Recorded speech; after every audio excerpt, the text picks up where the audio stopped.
I gotta admit, I've never seen this kind of specific damage on a telescope before, and I'll bet you haven't either. Welcome back to the Reflactor channel. You know, I might have just made a huge mistake. I just bought a used 10-inch Dobsonian telescope for $200. Now, that might seem like a great deal, but it has one serious problem, and that is that it's completely broken. In fact, the part that's broken might be unfixable. Here, let me show you. I've got the rest of it in the car.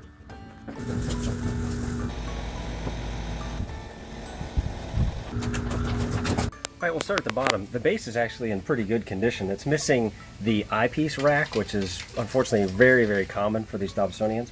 As we go up the tube, we see there's a bunch of scrapes and some dings and some minor dents, but that's not really a problem. That's just cosmetic.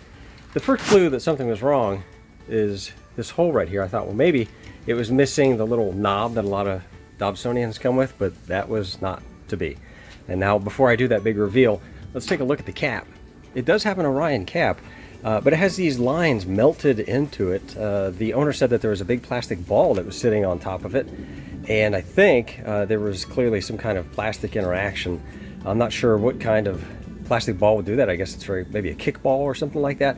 To me, it looks almost like there was some kind of coiled items, like coiled tubing, or maybe some electrical wiring or something like that that melted into it. I'm going to try to clean that up a little bit, and if I can't, I'll just come up with something to, you know, make it look nice. But for the big reveal and find out what this hole is from, let's open this up. All right, first thing you might notice is that the spider vane is severely twisted. This part that holds the secondary mirror is called the spider. This one has 4 arms, right? This one is very twisted. This one is very twisted, but this one is very special in that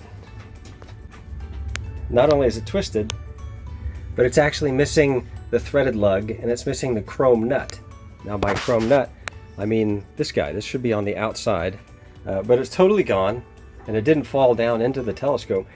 So apparently what happened was the previous owner tried to tighten this one and tighten this one so much that the lug itself broke.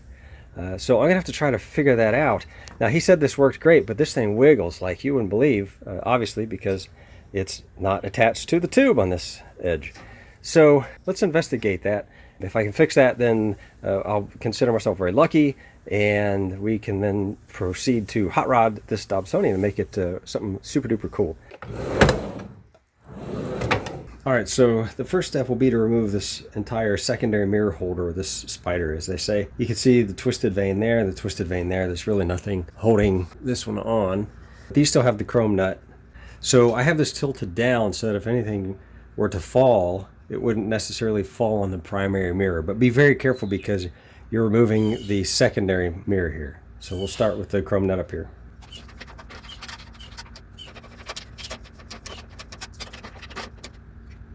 All right.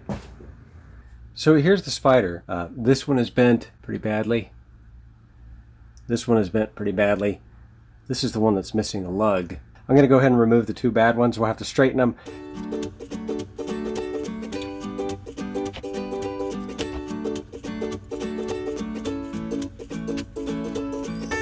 I'm probably going to put this back in the telescope just for safekeeping.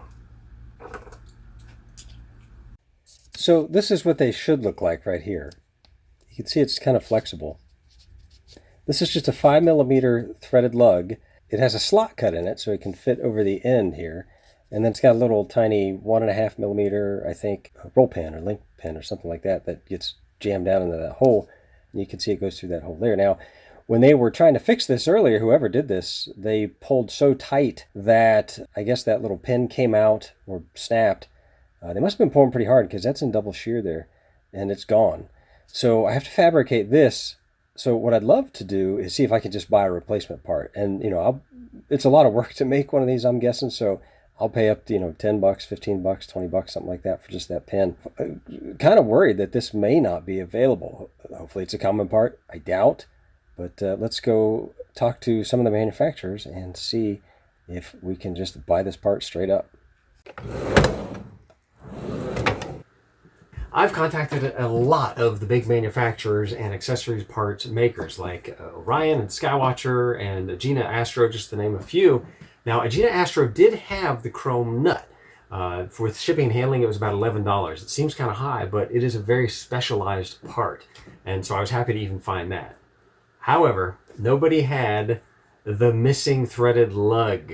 Not even Skywatcher, who is usually my go-to place when I'm missing telescope parts for Orion-based telescopes. So I was really surprised about that.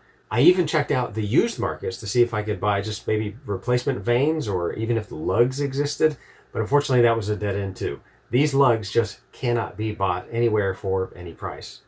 So I'm just going to have to brute force MacGyver this. Now, what that means is I'm going to have to get some 5mm steel rod. I'll have to find out a way to thread it, and then I'm going to have to cut it to length and drill a hole in the proper spot, and then cut a slot in the end and hope it all works out.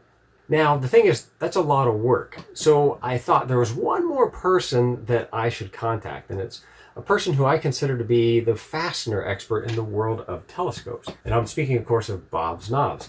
They're not a sponsor, but they've been very helpful in the past. Dear Bob, I'm in a lot of telescope trouble. I need your help. All right, so I contacted Bob's Knobs, and boy, did he come through.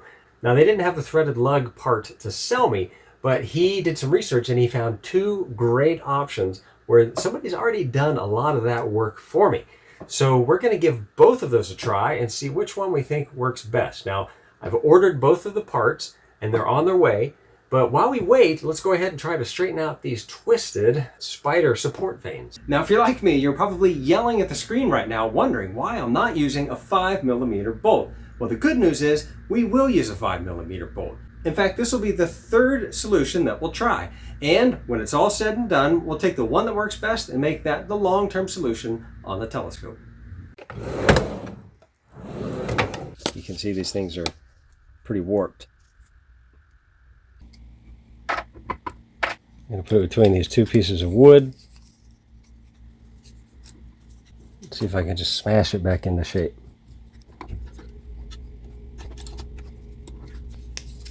Well, that actually did a pretty good job. Let me do it a couple more times. It's actually a lot better. Might be able to, yeah, I can do that by hand actually. Wow, look at that. That one's nice and straight. Let's try the one that's all messed up, missing a lug. It's a little better. See if I can finish this one by hand.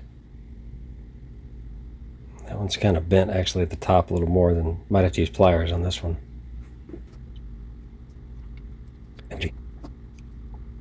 Oh, there we go. Well, that did the trick. Yeah, look at that. That's pretty good actually. That's pretty straight. Okay, so I think these are both pretty good. Now all we got to do is find a new lug.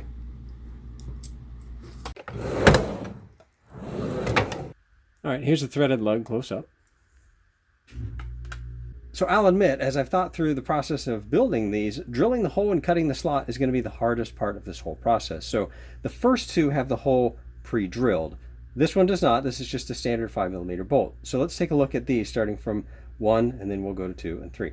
Number 1 is just a threaded bolt that has had the hole already drilled through it. You can see right here. That saves me a ton of work. All I have to do is cut the slot in there and then trim it to length. Now, what might be the downside to this? Well, the fact that it's been threaded all the way up here, the real lug is not threaded up here, so there's a little bit more metal there to make this stronger. But then again, I believe this is a hardened bolt. So now these came from AliExpress and they cost about $17 for the whole package of these. There were 10 pieces in this. So in theory, you could make 10 of these, but if you're, hopefully you'll never even have to make one. But if you do, you got 10 here in a packet. Option number 2 is just called a single hole clevis pin. I got these from Amazon, and I think these were $7 for a package of 10. But again, this has the hole pre-drilled in it. That saves us a lot of work. But this means that basically I have to thread it all the way up here and I have to slot it. So threading it is one extra step. And I have the tap and the die set, so that's not a problem. The third option is just starting out with a 5mm bolt. Now, there's a problem with this 5mm bolt, and it's similar to the item number 1 that I showed you, in that it's basically threaded all the way up. Now, oddly enough, when I bought this, the picture that I was shown had the threads only go partially up here. There was actually a nice shoulder up here that I could drill a hole in and put a slot and make sure that there'd be a lot of metal. Unfortunately, that's not what came. So instead of this one, I went out to Lowe's. I got this 5mm cap screw that is threaded and it has a shoulder up here. The only problem is this is extremely hardened. I think it's 12.9, either class or hardened rating or something like that. I bought a titanium drill bit. We'll see if I can drill a hole through this shoulder up here. I'm going to guess I'll probably break the drill bit, but we'll see. The nice thing is I won't have to paint this black when it's done. It's already been painted or blued or however they treated this. All right, before we start cutting any kind of metal, I do have to mention a little bit about safety, okay? These Dremel tools are super helpful. I use them all the time on this channel and all of my projects. What's odd is that they don't have a lot of torque, but boy, do they have a lot of speed. And these cutting discs are spinning at over 30,000 RPM. So at that speed, it's possible that they could shatter and send pieces flying everywhere. We have to think about that when we're using this. The first line of defense here is eye protection, right? So I have these polycarbonate lenses here that are going to help me out a little bit, but that's not enough. I use these lab safety goggles, and you know, even this isn't enough. Now we have to think about how we're going to use this. You want to make sure that you're far behind that cutting plane so that when this thing lets go, the pieces aren't going to come flying right at your face. I think my eyes are pretty protected. Now we do have to talk about hearing because these things are loud, especially at that high RPM, and of course prolonged exposure to loud sounds can cause hearing damage. We need to think about protecting our eardrums. You can do that with either earplugs or ear defenders. Let's get started. Now to cut the slot, I'm going to be using a Dremel, and there are two really popular cutting wheels. This one I've used for many, many years. It's made out of a composite material, and it's pretty strong, and it cuts a pretty thin slot, but I don't think this is actually thin enough. I think I'm going to actually have to go with one of these, which is a little bit thinner, diamond-coated disc. So I'll start with one of these to cut the slot. It turns out that cutting a centered slot straight down the middle is a little bit trickier than I expected. I figured it was okay to be off a little bit or off center just a little bit, but if it was too far off or tilted too much, that would put it at risk of breaking when installed.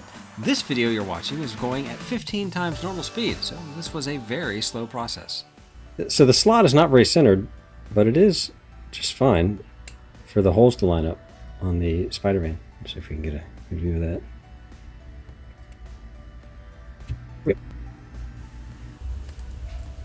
The chrome nut that is used on all of these threaded lugs has a finite inside distance, so I have to make sure that the threaded portion of this new lug is the same distance as the stock threaded lug.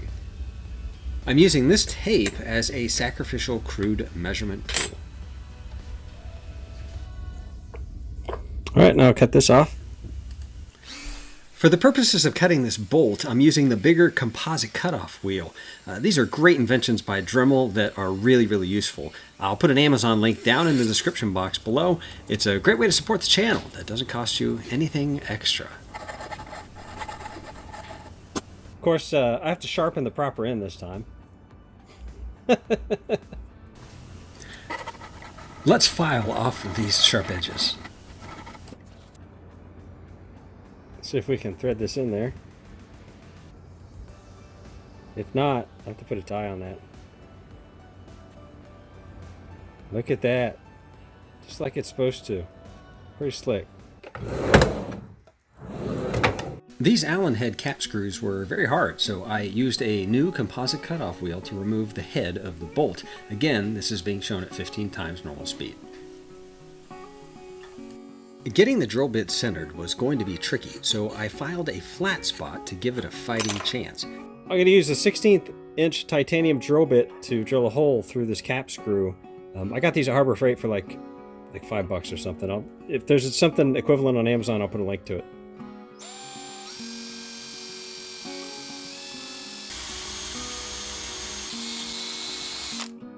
Wow, that was a lot easier than I thought.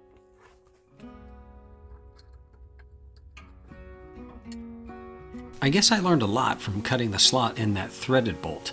The slot that I'm cutting in this cap screw ended up being really centered and pretty even. Really one of the best slots that I cut out of any of the parts that day. And of course you have to cut it to proper length and then file off the sharp edges.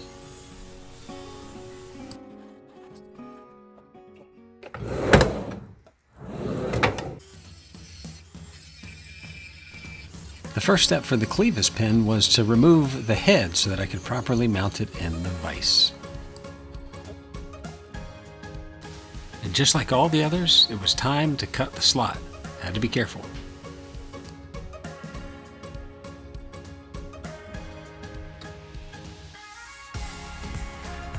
All right, there's that one.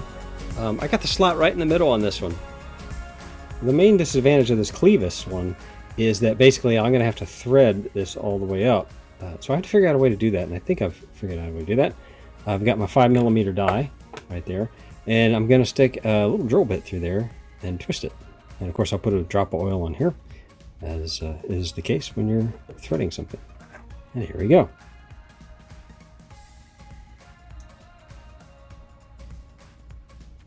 A little bit in, back out.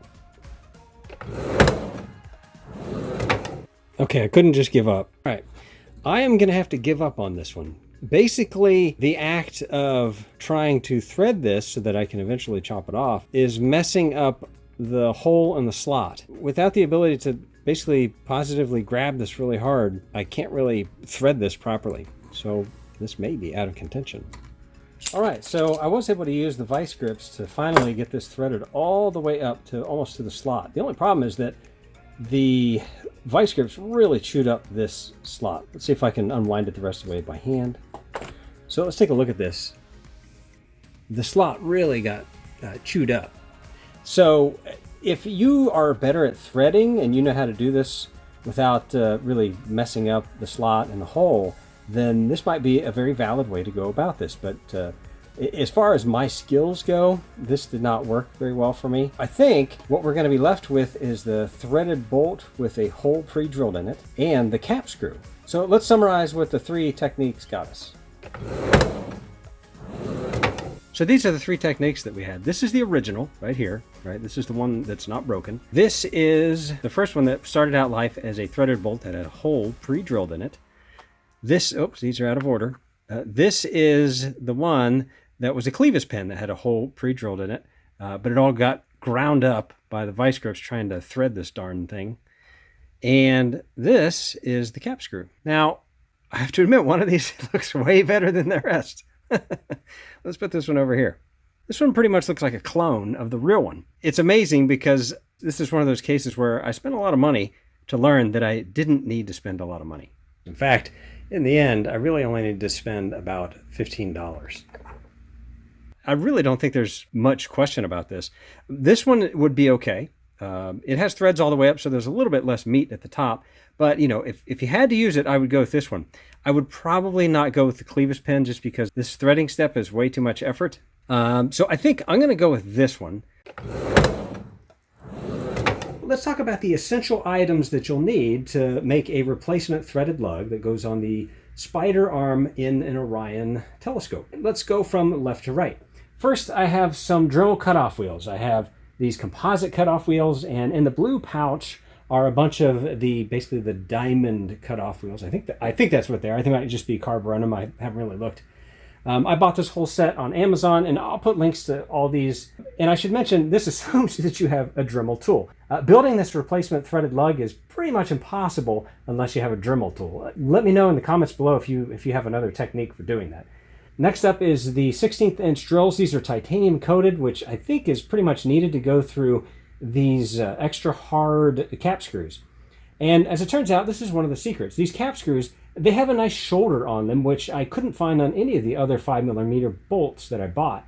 Despite being advertised as having a shoulder on some of the other ones, the galvanized head threads all the way up to the top, these cap screws are basically Allen head screws. These have a shoulder and they have threads, and they just worked perfect to make this replacement lug.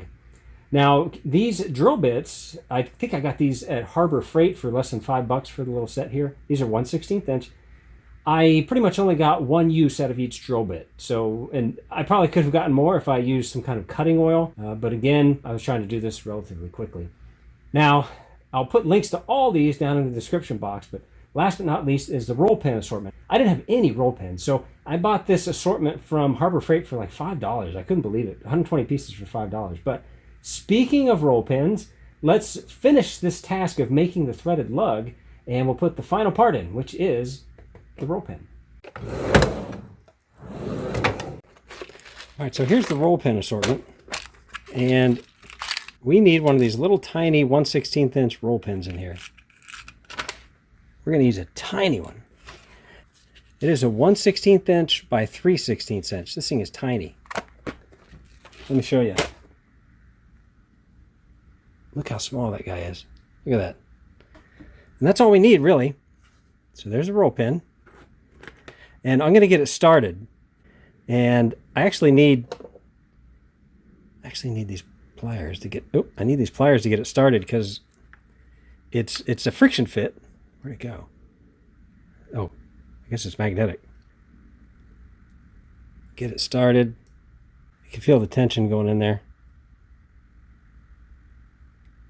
All right, so I'm trying not to crush that little gap there. All right.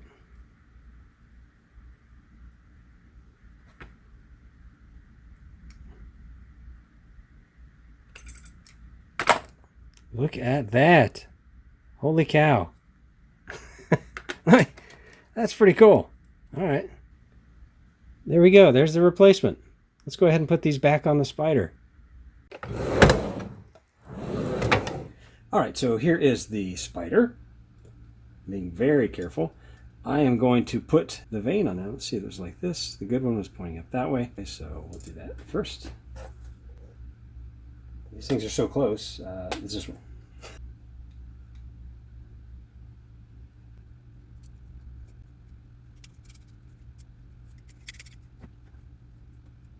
Be very careful. That mirror right there is worth a lot of money.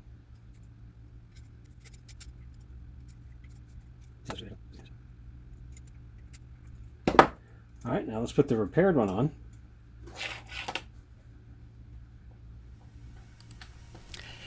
Later on, when I install this back in the telescope, I'll discover a very serious defect that has been there since the telescope was manufactured. See if you can spot it here. And there it is. Look at that. So there we have it. We'll call this done.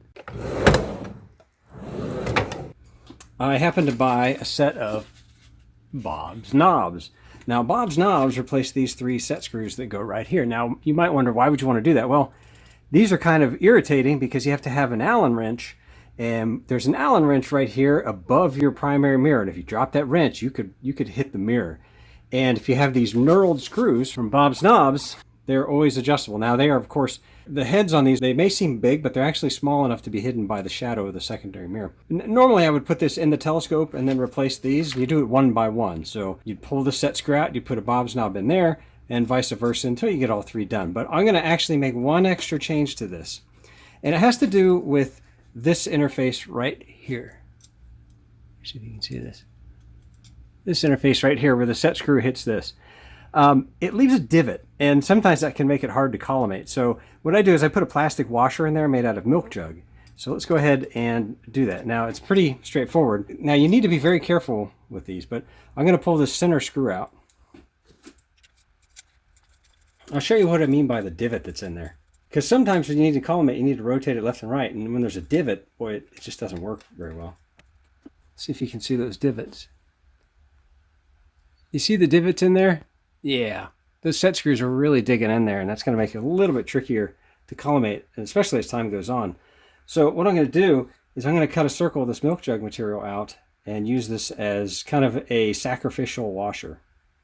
So what I do is I just trace this out with a fine Sharpie, being very careful. All right. I'm going to cut just slightly inside the line. This, of course, will be totally invisible from any of the mirrors or the focuser tube. You could, in theory, paint this black, but I don't think it's really necessary. Now, of course, I have to make a hole for that center part right there. theory, I could drill that out. Or I could just cut it out.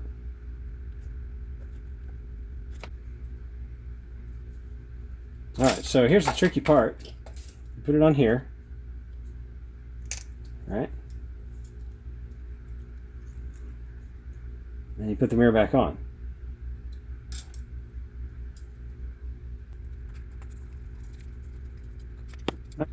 Just going to get it close. Now that adds about a 1/2 millimeter thickness, but we'll be able to deal with that when we're collimating. Alright, now we're going to put the bobs knobs in. Now you can do this while it's in the telescope, or you can do it here. I figured I'd do it here to show you a glimpse of what we're doing. I need to get the Allen wrench for that. It is most likely metric, and I'm going to guess it's one of these little itty bitty guys.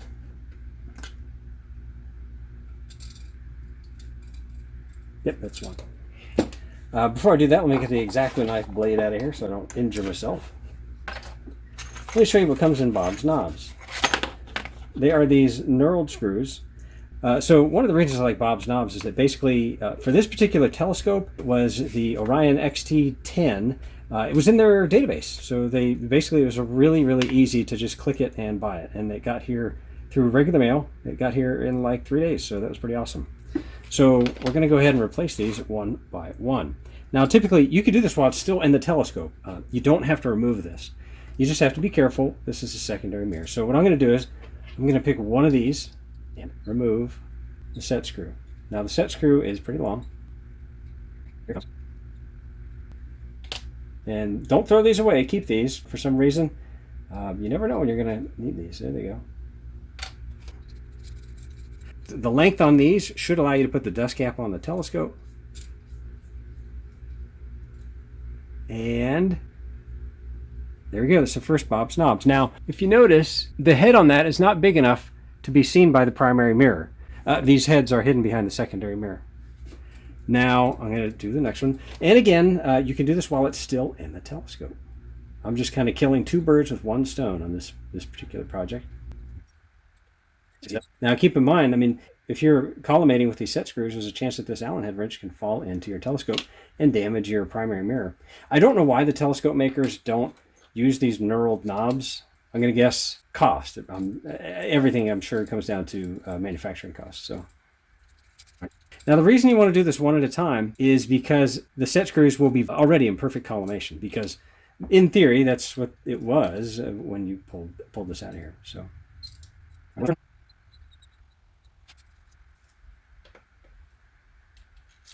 These knurled thumb screws here make this so easy to collimate. I love these things. I put knurled thumb screws on all of my telescopes. I think once you do it, you'll find out it's a great way to go. Well, this is a major upgrade. So we fixed the lug, we put in Bob's knobs, and we put in this spacer here. Let's go ahead and put this back in the telescope. I may have to eventually clean this. Here's the secondary mirror. Let's go ahead and install it. Got to put it in slightly at an angle because we have all these threaded lugs now. It's a good thing.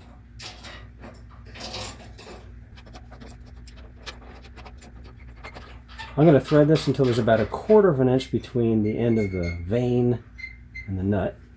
That'll be a good start.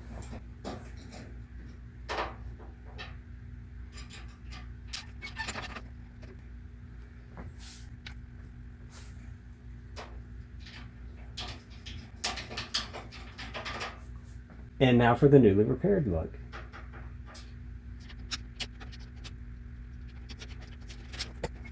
Now they do something kind of weird. I wonder if this is why they were messing with it. It's almost like they're too far this way. I found out that these spider support vanes are supposed to come in 2 sets of opposite pairs. This is an exaggerated image, but this is what it should look like. Left and a right, and a left and a right. This telescope actually had 3 left sides and 1 right side. Now I didn't realize this until I installed it, and one lug was pretty far off from the hole in the side of the telescope. Now, if I thought finding a lug replacement was hard, there was no way to find one of these support vanes. So I clamped it in the vise and I carefully bent the vane 180 degrees around the end plate on there. Thankfully, the metal did not snap. Now, after some fine tuning, I reinstalled the vane on the support system and everything fit like a glove. Well, we can finally say that the Spider support vanes are totally fixed, and in theory, we could use this telescope right now. In fact, the moon's out, and I want to give it just a quick test before we jump into hot rodding this Dobsonian. The mirror is still really dirty, but let's give it a try. Well, first I have to do a really quick and dirty collimation on this. This is just a real eyeball collimation, and that'll take care of us for now. It's really still pretty far off, but let's go see the moon. All right, so the red dot finder is way off. I'll have to deal with that later. So I've just used some trial and error to find the moon. And there it is. It's been sharper before, but again, I didn't really do any kind of collimation really. I can't wait to see what it looks like when the mirror is clean and it's collimated. Well, my little excursion outside with the Dobsonian taught me a few things. First, I did a pretty bad collimation. You know, the moon looked okay despite the dirty mirror and the bad collimation, but when I turned this to a star or Saturn, boy, they just looked like a seagull, and it wasn't pretty. So I should have done a full collimation. I also learned that the red dot finder is way off. I'm gonna have to use some cardstock to get that pointed right. And lastly, the azimuth axis is super sticky. I'm gonna have to investigate that. But you know, my real goal for this telescope is to upgrade it. That's right, I wanna hot rod this Dob, and I wanna make some smart upgrades, so I've challenged myself to turn this into a pro model for less than $100. And we're gonna dive right into that in part 2 of this video. Thanks for watching.